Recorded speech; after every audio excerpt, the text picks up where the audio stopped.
Welcome to League Night, everybody. We have a great one lined up. I'm joined by Evan Kearns of Stat Mando. We've also got Josh Mansfield, first-time guest from the Upshot podcast on Ulti World Disc Golf. Exciting, fantastic show lineup. We're going to be talking about the Preserve Championship. In fact, let's go ahead and get right into it. Let's talk about what we had in store for this event. The Preserve Championship was the 8th Pro Tour stop, and it found itself almost exact halfway point of the season. That is if you include Pro Worlds and US DGC. Course designer and pro disc golfer Cale LaVisca describes the property, as the name implies, as a preserve with a very expansive piece of land that boasts repurposed golf fairways. Disc golfers speak of this course as being one of the most fair courses on tour when it comes to letting players throw shots without fear of bad luck or a bunch of OB. In the previous years, this event has brought in tight battles down the home stretch, and this year was no different. The 1,600-person gallery spread out across the top cards provided the boost that inspires players to throw their best shots. The roar from the crowd brought excitement and motivation to all that were competing. Let's go ahead and take a look at what happened with the FPO division. Josh, here's your debut on League Night. Take it away, man. Thanks, Matt. Happy to be here. The Preserve Championship marked the return of the European women with the notable exception of Kristen Tatar. That group was highlighted by Evelina Salonen taking home a 5th place despite putting woes in the 3rd round that carded a quintuple bogey on the 12th hole. Wow. rough 5 putt. Katrina Allen is able to do the hot round in a gusty round 3 in order to move herself into 4th place, but not quite able to catch the two who'd been shuffling for podium spots all week, Missy Gannon and Ella Hansen, who tie for 2nd place. However, no efforts were enough to catch Paige Pierce, who led her round 1 with 8 birdies through 9 holes. That start put an arm's distance away from everybody else, and she maintained it for the entire tournament. This is now Paige's 2nd win in 3 years at the Preserve Championship, and is able to take down a great win. Let's check in and listen to her post-round interview, Matt. For sure. Let's get right to it. Paige, congratulations. This win was your 70th Elite Series victory, the most of any disc golfer. When you come to a place like this that's so beautiful, can you comment on some of the initial emotions you feel winning out here? Yeah, I mean, honestly, it just feels like our playground as disc golfers, you know, just to be out in nature, watching the tall grass blow, and, you know, watching our discs, you know, it's hard to put into words, but, you know, if you're a disc golfer and you've had a tough day and you get out on the disc golf course, that's where you're all feeling the same thing, gratitude and just appreciation to be outside. Just appreciation to be outside. She's won so many times. Her speech is, we're just having fun outside at this point. Evan, what happened in the MPO division? Well, Bradley Williams takes it down 6 years to the day since he took down the first Disc Golf Pro Tour event in Massachusetts at the Vibram Open. He did it shooting 12 down in the first 2 rounds and a nice 8 down in the final round. And although he was 77% in C1X, good for 58th place, he was 1st or 2nd in every single driving category. But He had to hold off the driving Ricky Wysocki, storming from the chase card with multiple huge C2 putts. Ended up pulling it within a tie with a few holes left to play, but ultimately did not get it done. And it's incredible that Ricky did that with a throw-in like we just saw from Bradley. I mean, Ricky had some of his own, but yeah. Throw-ins everywhere, and everyone in the field was hitting from everywhere, it seemed. Simon Lizotte also picks up yet another podium. It's his 4th straight podium, and he's looking absolutely incredible. And we saw the Kyle Klein come back and enter the mix, maybe the first event that he's really shown his 2021 form. And let's head over and check out the interview. On all my drives to try to trap the disc on the angle. I had really good spin this week. My wrist, I was like doing my wrist stretches and stuff. I had a really nice spin, and I was committing early in the week on the putts. And then a little bit of like destiny and fate was kind of like, I felt like I was being tugged forward through the rounds by something outside of myself. I really felt like I was being pulled through the course, and I was like shocked and surprised, and I was just riding it Did you know at any point in the round that Ricky Wysocki was absolutely charging and ended up tying you on hole number 14? I didn't know until after my tee shot on 18, and then I was like, oh no, I gotta get across the lake still. So, well, a phenomenal victory for you, and congratulations again. What's next for you? I'm gonna go to Madison, Wisconsin, and root on the ladies, and maybe do some swimming. Well, congratulations. Go celebrate. Thank you, guys. What is it like being tugged or pulled through a round? I don't know what that's like. I'm not a pro disc golfer. Can you guys elaborate? What do you think Bradley meant by that? Any of you? Have you ever experienced that? Sometimes the shots are just going well and everyone's playing great and just something is pulling you just a little bit further than everyone else, it seems. I kind of feel like I've experienced being drugged through the course in a different way than he meant it. But what did you guys think? The action-packed event, you looking forward to next year just based off of how this year went? I mean, the Preserve is the tournament that kind of brought us out of COVID. Returning in 2020 is the Great first point. tournament after the ending, and then the first tournament to host spectators in 2021. I think it just continues to deliver on some excitement, both for spectators as well as the players alike. For sure. I was totally entertained. It was great to see Simon still in the mix. Let's get into 2 minutes. All right, let's put the topics up. We're going to start it out today with Paige Pierce to 100 wins. Evan, you gave us the stat, 70th. Is 100 going to happen? Go ahead and take it away, Evan. Yeah, she is 30 wins away from hitting that huge milestone of 100. My opinion, I say yes. That's her 4th win this year. In the last 2 years, she had 8 wins, then 7 wins. If you put that kind of trajectory on, it's about 4.5, 5 years, and she shows no sign of declining in play. I think she'll get it even less than that. I think by 2026.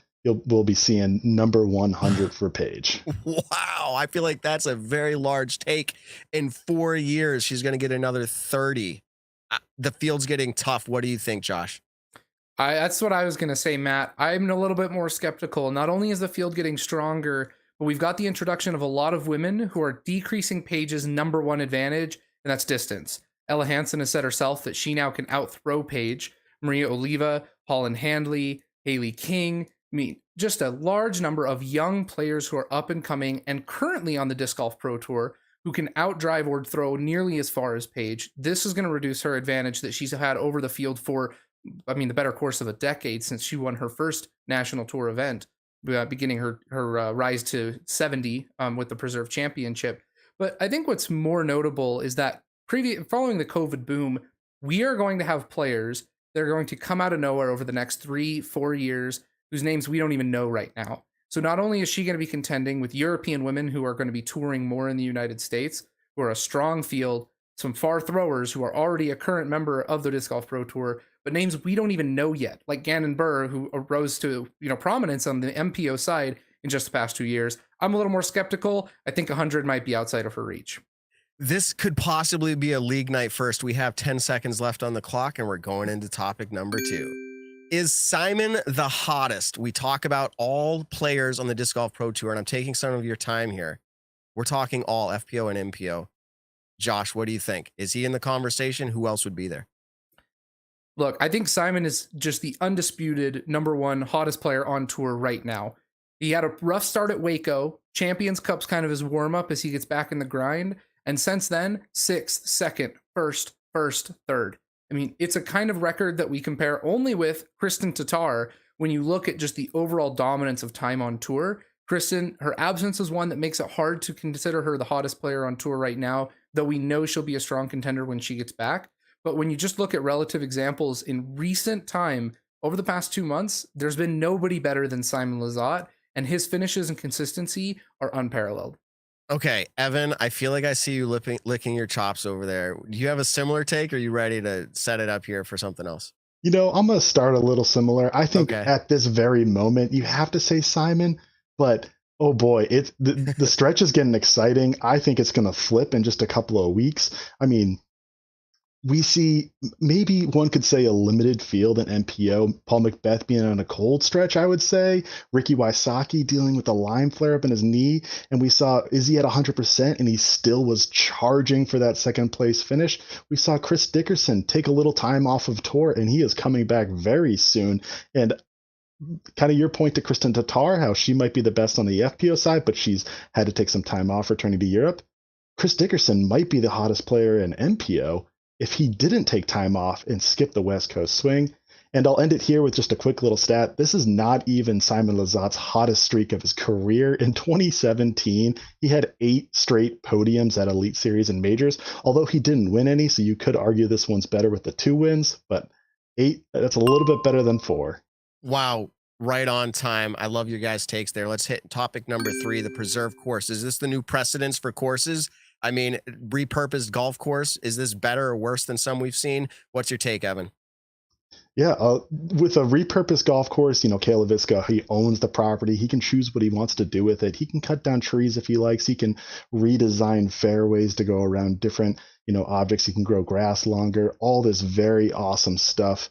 And with that, you also kind of get the offset of it might not be as pristine and active as an active golf course is. We see, Wild Horse, we see Emporia Country Club, and then we just saw Swenson in Stockton, California, and Glendoveer in Portland, who all look fantastic with, huge trees and just beautiful grass. But I think as far as the play goes and the course design, I think this is one of the best. It brings out the best in players, and kind of like Jonesboro, where we're seeing a surgence of private venues that are kind of open shots. I think players just really enjoy this, and I want to see more of it. You have a similar take, Josh, or give us what you think? I think that there's some legitimacy to the, abandoned golf courses being excellent properties. They're near urban areas, and golf is on the decline in terms of overall players. So I think you're going to see an increase of these courses. But here's what I'm going to argue. Disc golf and the Disc Golf Network especially are here for entertainment purposes. That means the visual appeal is important. And while the preserve look nice, there's still patches of dead grass, and you can tell that it's not necessarily a pristine property by other sports standards. Glendoveer Park was fantastic. It was lush, it was green, it was beautiful, and accessing facilities that could be mixed use with traditional golf courses that are already established and using instead temporary disc golf courses in order to host our biggest events adds legitimacy and entertainment value for outside spectators and people who may not be as familiar with the sport, because you can't argue with the beauty that something like Glendoveer can bring. For sure. And you don't hear any player, well, I don't say any, many players complaining about this venue. They love the property. They like the way it plays. That's a huge factor as well. Entertainment, but you also need the players to be happy to want to entertain. And I think this is a really good mix of all of that. Let's get to topic number 4, trophies. Disc golf trophies. We've seen some of them we can't remember. We saw a big wood carved bear, and I believe rings given out here this week at the Preserve. Josh, tell us what you think about trophies. Are there good trophies out there and bad? And what sports do you like to look at for trophies? Stanley Cup is the best trophy in any sport, hands down, no argument.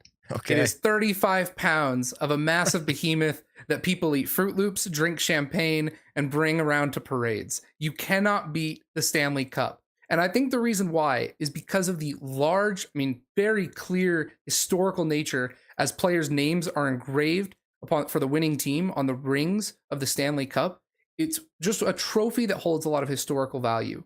A disc golf tournament, not everyone needs a trophy though that can bring some sort of historical power. I think the Champions Cup is a trophy that is a cup that had the chains around the outside. It's kind of it's a disc golf play on a traditional trophy. I really like that as an opportunity to begin to show a championship trophy that can have history and be a recognizable figure in the sport. Same thing with this Black Bear trophy in the wood carving. It's massive, it's noteworthy, and it catches your eye. Those are the kind of trophies that are going to attract people to our sport. Is this the disc golf trophy of the future, the Stanley Cup? Does it have to be heavy, Evan? I think it has to be way heavier than it looks, and just something that takes 2 hands just to hold above your head. And when you're doing it, you're just like, wow, that's way heavier than I expected. Like, I'm kind of really tired right away. And that happens with the Stanley Cup. People say the Lombardi Trophy, the Super Bowl trophy in the NFL, is lighter than you'd expect. And in my opinion, that makes it a bad trophy. But I want to look to two sports. I think soccer, they have the Champions League, Premier League, and many other kind of cup-style trophies that kind of have the rings around the edge that you can grab and hold above your head, and they're still huge. I think those look classy, but also very cool and historical. And then I also want to bring it to college football. You have kind of rivalry matchups that kind of have a trophy that goes back and forth depending on who the winner is. So I want to throw a shout out to the Paul Bunyan Axe Trophy when it's Minnesota versus Wisconsin. It is a giant axe with names going down the handle. That's great. And one more is, I thought the 2021 World's Trophy out in Utah, kind of the bell, seeing James Conrad and Katrina Allen hold that up, that was classic and historic. I want to see more of that. Speaking of the bell, we just heard that wraps up 2 minutes. Comment below, does the trophy matter? Do you like to see a trophy hoisted, and does the quality of the trophy matter to you as a fan? Do you think it should matter to the players? All right, let's close it out and let's move into our next segment where we are going to run the numbers. And it's only right that we have Stat Mando here, Evan Kearns, sitting in the front seat. Let's talk about it. But we're going to give the seat, first of all, to Josh as we break down the first number here, which is relating to 2,191 days. What does that mean, Josh? Evan mentioned this in the MPO recap. Bradley Williams wins his first Disc Golf Pro Tour event 6 years to the date that he wins his second at the Preserve Championship, 2,191 days. I think this number speaks a lot in volume, and not necessarily even for Bradley Williams, but for the future of disc golf. I think the future of disc golf is really going to be one where anybody can win, that lots of players are going to have the skill level to be able to put together 3 consistent rounds on any given weekend, and you're going to see a lot of winners. Bradley Williams making a resurgence is only the future of what I think you're going to see a lot of players, and you can even argue Simon Lizotte fits in that crowd, of players who have a chance of winning again, even though it may have been some time on tour. Any reactions to that, Evan? I think it's absolutely incredible, and this is the longest Disc Golf Pro Tour win gap in history. I mean, you can't get much further than this. But I absolutely agree. I think you're going to see winners from all over the field. There's so many fantastic players on both sides of the divisions now. So when you say the win gap, I mean, technically, yeah, it's a gap from the last time you won. But I was like, the same distance was between Paige doing it and Bradley, but she's won a lot more in between. And that is fantastic. Isn't that why stats are fun? We talked about that a few weeks ago, Evan, right? Stats are fun because they tell stories. And this is a story that is very interesting for sure. Let's get into the second topic here, running the numbers. Plenty of birdies to go around. In fact, birdies galore. And I don't think the word galore gets used often enough, but in this case, it makes sense. Evan, give it to us. Yeah, Paige called it, the players' playground, and I think she would agree with that considering she said it, first of all. But she had 12 birdies in the first round. That is the most in a single round in FPO this season, even beating out birdie-heavy courses like the Las Vegas Challenge courses. And we've seen multiple double-digit ones. We saw 4 this weekend. 4 women get double-digit birdies in a single round. That is the most at a single event besides the Las Vegas Challenge. They've had many more there, but no other event has had more than 2, and this weekend had 4. I think players just like getting birdies. I mean, we talk about birdie or die, but they do like getting birdies, and we saw a lot of them this weekend. Yeah, they absolutely do love getting birdies. Do you have any reaction to this, Josh? Birdies galore? Yeah, I think part of this goes on the preserve side that there isn't a lot of artificial OB. They build in rough, especially using tall grass and other foliage and trees, but you're able to recover and you're not really punished for like lots of OB strokes. This means that birdies are oftentimes able to be saved. We see throw-ins where players are able to take more aggressive lines or shots. Imagine a world where there's close or tight OB right behind that kind of keyhole green that Bradley Williams threw in. I don't imagine he goes for that kind of shot. So you see a course that doesn't have the same kind of punishing OB, opens up the opportunity for players to go a little bit more aggressive, challenge the course, and it means they play their best golf. That's why you're going to see more birdies at places like the Preserve. I love those takes. So let's talk about it. In the MPO specifically, it's starting to get crowded at the top. We said, is Simon the hot player? He's won 2. What are the other players who have won this year? I think we have 7 at the top. It's getting crowded there. Go ahead and talk about that, Josh. Yeah, so Simon and Ricky are the only 2 players with Elite Series / Major multiple Elite Series / Major wins this season, but there are 7 unique winners thus far on tour. Comparing this to last year, and that's through 9 events, of course. Comparing this to last year, you have 12 unique winners through 20 events.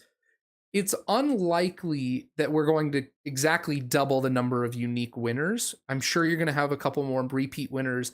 But what's notable is that some of the winners have been winners that we didn't necessarily expect and who haven't won for an extended stretch of time. Drew Gibson, Simon Lizotte, Bradley Williams. And so I don't think it's out of the realm of possibility for upcoming tournaments that have featured new winners.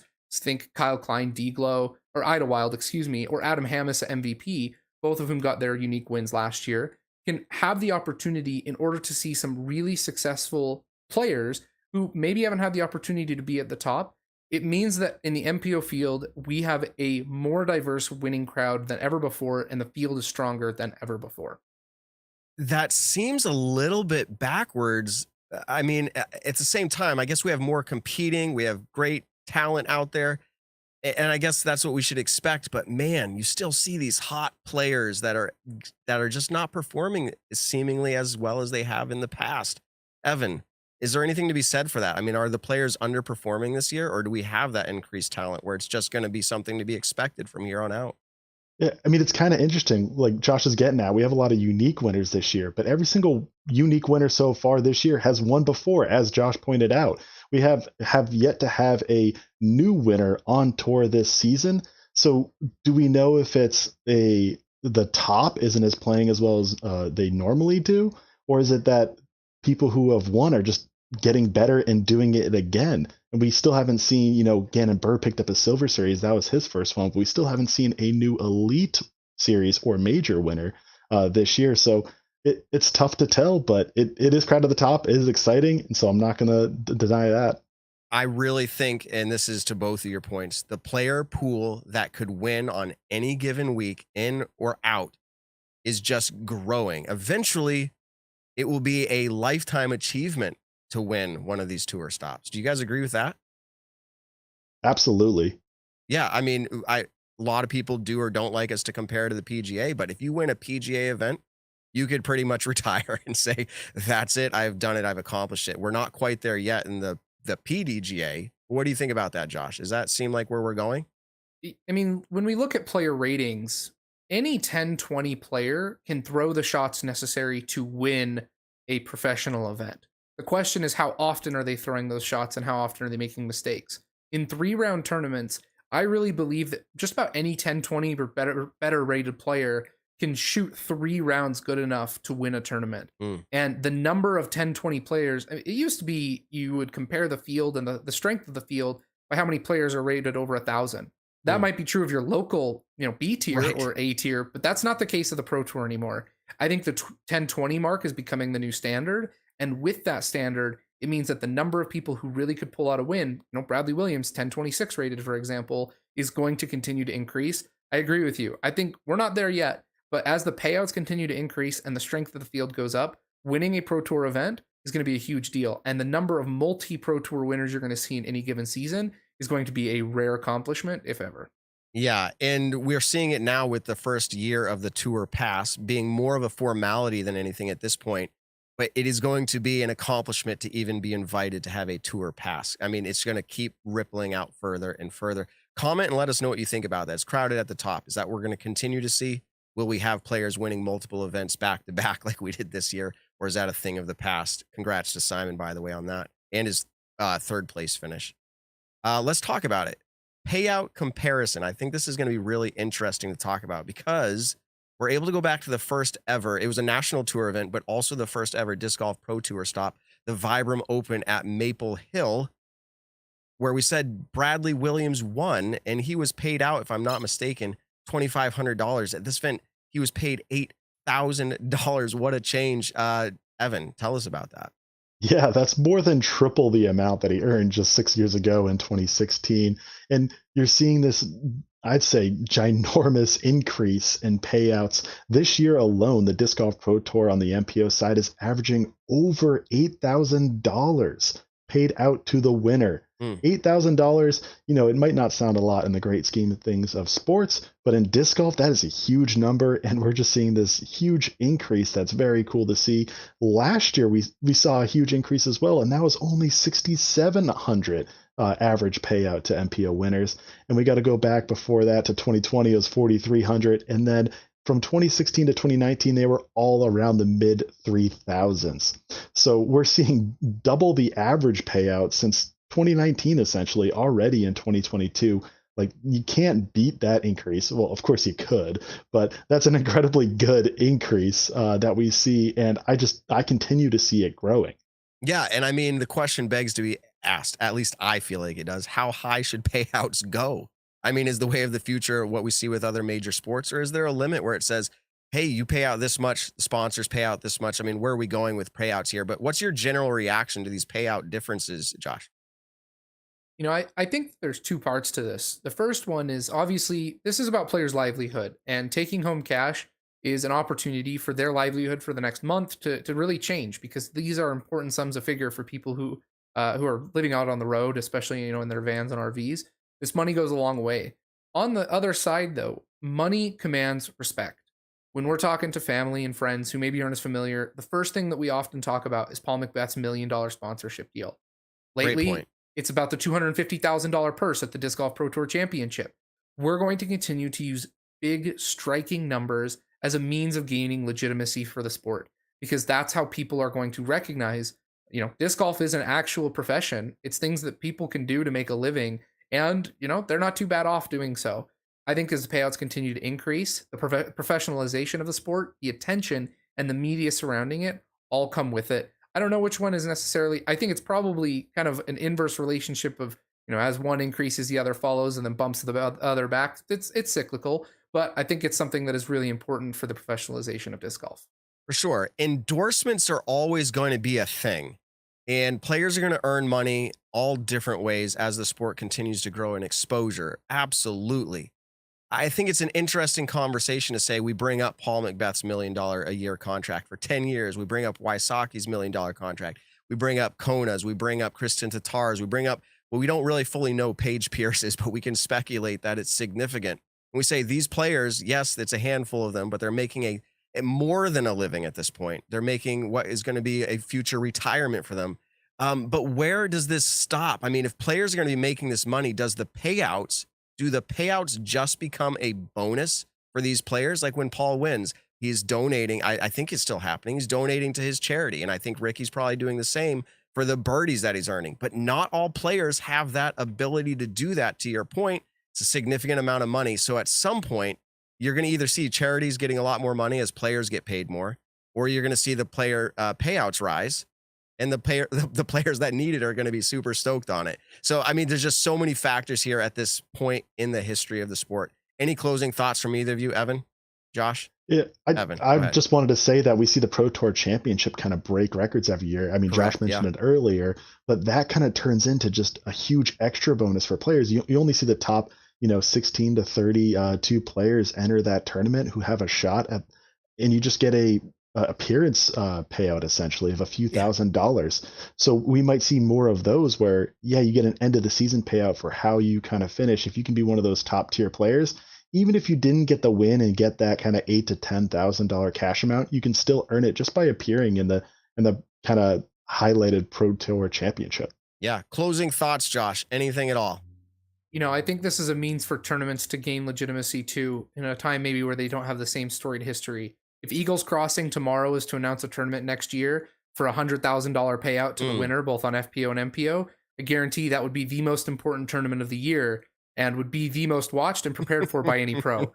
It's a means for tournaments in order to gain access to the tour and gain importance when maybe they don't have the same history as some of the courses or tournaments that they're playing now. Fantastic points. I loved having both of you on tonight's episode. We've made it to the end, and again, I loved the conversation that we had. Drop comments if you think that anything relevant there was prompted some thinking in your mind. I do want to say up next is the U.S. Women's Disc Golf Championship. It is a PDGA major. It's taking place here on the Disc Golf Network. June 30th starts. It is a 4-round event. Check it out here. Guys, We had also this past week, just a few days ago, PDGA Major World Champions in the amateur division. I want to give a shout out to Cadence Burge and Paul Kranz, both fantastic performances out of them. Guys, I enjoyed my time with you. I think we'll have to make it happen again. Evan, this was your second time. Josh, your first. I think we got to invite you both back, and we'll have to do a big season recap with all of our guests throughout this week. Everybody, until next time, we'll see you out there. Peace out, everybody.